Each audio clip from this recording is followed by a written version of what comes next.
大家好，欢迎来到跟澜沧语言中心的汉语课堂สบายดีทุกคนยินดีต้อนรับทุกคนเข้าสู่ห้องเรียนภาษาจีนของศูนย์ภาษาล้านซางเนาะก่อนอื่นก็ต้องแนะนำก่อนว่าศูนย์ภาษาล้านซางของพวกเขาตั้งอยู่บ้านศรีวิไลเมืองไซธานีนครหลวงเวียงจันทน์เนาะอยู่ที่หลัก6หลังหอประชุมแห่งชาตินั่นเองถ้าว่าน้องๆคนใดที่ต้องการอยากเรียนแบบเต็มเม็ดเต็มหน่วยหรือว่าแบบเต็มที่กับการอธิบายที่ชัดเจนกว่านี้เนาะก็สามารถเข้ามาเรียนอยู่ศูนย์ภาษาของพวกเขาได้เลยเนาะอยู่ที่บ้านศรีวิไลเมืองไซธานีนครหลวงเวียงจันทน์ซึ่งมื้อนี้เนาะเบ้าสิพาทุกคนมาเรียนบทที่3เนาะที่มีหัวข้อชื่อว่า桌子上放着很多饮料พอเรามาเบิ่งนำกันว่าในบทนี้เพิ่นเว้าถึงหยัง首先来看一下课文1在小丽家生词还是หรือว่า爬山ปิ่นภู小心ระวังต่อไปเฮามาเบิ่งบทความนำกันหรือว่าบทสนทนาอยู่ในบทนี้เนาะ明天是晴天还是阴天阴天电视上说多云怎么了有事没事我明天要去爬山爬山的时候要小心点儿好你也去吗我不去我有事เฮามาฟังการอธิบายอีกครั้งหนึ่งเนาะหรือว่าการแปลภาษาลาว明天是晴天还是阴天มื้ออื่นแม่นฟ้าสดใสหรือว่าฟ้าบด阴天ฟ้าบด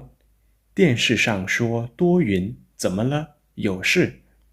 ในโทรภาพเพิ่นเว้าว่ามีเมฆหลายเป็นหยังล่ะมีเวียก没事我们明天要去爬山บ่มีหยังดอกมื้ออื่นพวกเขาสิไปปีนภู爬山的时候要小心点儿ตอนปีนภูก็ระมัดระวังแน่เด้อ好你也去吗เจ้าก็จะไปนำบ่我不去我有事ข้อยบ่ไปข้อยมีเวียกเนาะและอันนี้ก็จะเป็นบทสนทนาของบทเรียนที่1เนาะทุกคนต่อไปพอเขามาเบิ่งบทสนทนาของบทเรียนที่2สถานที่แม่น在商场首先来看一下这里的生词เฮามาเบิ่งคำศัพท์กันก่อนตัวที่1条แปลว่าผืนหรือโตเป็นคำลักษณะนามที่ใช้กับทรงคู่จื่อแปลว่าทรงจื่อจำ衬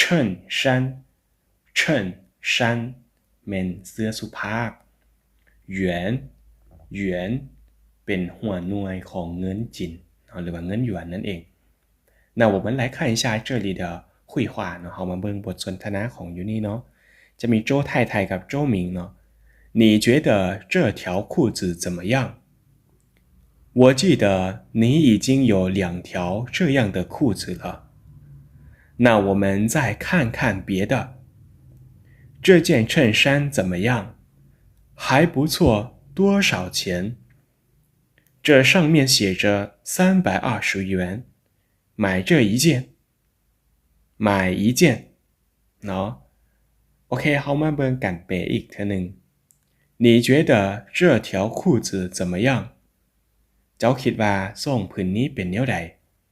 我记得你已经有2条这样的裤子了ค่อยจื่อว่าเจ้ามีทรงแบบนี้2ผืนแล้วหรือว่าทรงโตแล้ว那我们再看看别的คันสั่นพอเฮาเบิ่งอันอื่นอีกก่อน这件衬衫怎么样เสื้อสุภาพตัวนี้เป็นแนวใด还不错多少钱ดีหลายคักหลายเนาะราคาเท่าใด这上面写着320元อยู่ในถึงนี้เพิ่นเขียนว่า320หยวน买一件ซื้อผืนนึงเนาะสองผัวเมียล้มกันเนาะถือว่าใจใหญ่เนาะมักซื้อโลดประมาณนี้เจ้า接下来来看第3课文ต่อไปเฮามาเบิ่งบทเรียนที่3บทเรียนที่3อยู่นี่เนาะ在水果店อยู่ห้านหมากไม้เฮามาเบิ่งคำศัพท์ใหม่กันก่อนเนาะ新鲜สดใหม่ เถียนเถียนเมนหวานจือจือมีแต่มีเพียงแต่เนาะเป็นคำสวยของ adjective เป็นคำสวยของคำกลับมาเนาะทุกคนจือต่อไปเฮามาเบิ่งบทสนทนานํกันเนาะ这些水果真新鲜我们买西瓜还是苹果西瓜吧你看这上面写着西瓜不甜不要钱那我们买一个大点的吧再买几个苹果好啊今天晚上只吃水果不吃饭เนาะ好再来听一遍เนาะมาฟังกันนะอีกทีนึง这些水果真新鲜มากไหมเหล่านี้สดใหม่อีหลีสดใหม่แท้เนาะ我们买西瓜还是苹果เพราะเขาจะซื้อมักโมเปิ้ลเนาะ西瓜吧你看上面这上面写着西瓜吧你看这上面写着西瓜不甜不要钱ซื้อมักแตงโมซะเจ้าเบิ้งอยู่ถึงนี้เพิ่นเขียนไว้ว่ามักโมบ่หวานบ่เอาเงิน那我们买一个大点的吧สั่นเพราะเขาซื้อตัวใหญ่น้อยนึง再买几个苹果ซื้อมักแอปเปิลอีกจาก 2-3 หน่วย好啊今天晚上只吃水果好啊今天晚上只吃水果不吃饭ได้ต้นคำมื้อนี้เนาะให้กินแต่หมักไหมเนาะบ่ต้องกินข้าวต่อไปพอเฮามาเบิ่งที่บทเรียนที่4เนาะเฮามาเบิ่งคำศัพท์กันก่อนต่อที่42ฟังฟังแปลว่าปะไว้หรือว่าปล่อยหยินเลี่ยวหยินเลี่ยวเครื่องดื่ม或者或者แปลว่าหรือที่ไซบอกในประโยคบอกเรา还是ข้างถึงนั้นเนาะไซบอกในประโยคคำถาม舒服舒服สบาย花花ดอกไม้绿绿สีเขียว桌子上放着很多饮料你喝什么茶或者咖啡都可以你呢你喝什么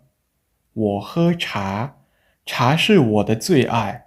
天凉了或者工作累的时候喝杯热茶会很舒服你喜欢喝什么茶花茶绿茶红茶我都喜欢ต่อไปเฮามาเบิ่งการแปลเนาะ桌子上放着很多饮料你喝什么ถึงโต๊ะหันวางเครื่องดื่มไว้หลายอย่างเจ้าดื่มหยัง茶或者咖啡都可以ชาหรือว่ากาแฟก็ได้หมด你呢你喝什么เจ้าเดเจ้าจะดื่มหยัง我喝茶ข้อยสิดื่มชา茶是我的最爱ชาแม่นสิ่งที่ข้อยมักที่สุด天冷了或者工作累了的时候喝杯热茶会很舒服ตอนยามหนาวหรือว่าเฮ็ดเวียกเมื่อยๆแล้วดื่มชาร้อนๆจักจอกหนึ่งสามารถเฮ็ดให้เฮาสบายหลาย你喜欢喝什么茶เจ้ามักดื่มชาหยัง花茶绿茶红茶我都喜欢ชาดอกไม้ชาเขียวชาแดงข้อยก็ล้วนแต่มักทั้งนั้นหรือว่าข้อยก็มักทั้งหมดเนาะและนี่ก็จะเป็นบทเรียนทั้งหมดของบทเรียนที่3เนาะหรือว่าบทที่3ที่เบานำมาเสนอในมื้อนี้เนาะทุกคนซั่นมื้อนี้พอเฮาเขียนฮอดนี้ก่อนเนาะโอกาสหน้าพอเฮาจึงมาเรียนบทเรียนต่อไปถ้าว่าทรงของเบาหรือว่าบทเรียนที่เบานำมาเสนอมีประโยชน์ต่อการเรียนของน้องๆเนาะก็อย่าลืมคอมเมนต์บอกกันและก็อย่าลืมกดไลค์กดแชร์ไปให้กับหมู่ครูหรือว่าน้องๆนักเรียนของพวกเราเนาะได้เรียนรู้บทเรียนดีๆแบบนี้ไปพร้อมๆกันสำหรับมื้อนี้ขอลาไปก่อนสบายดี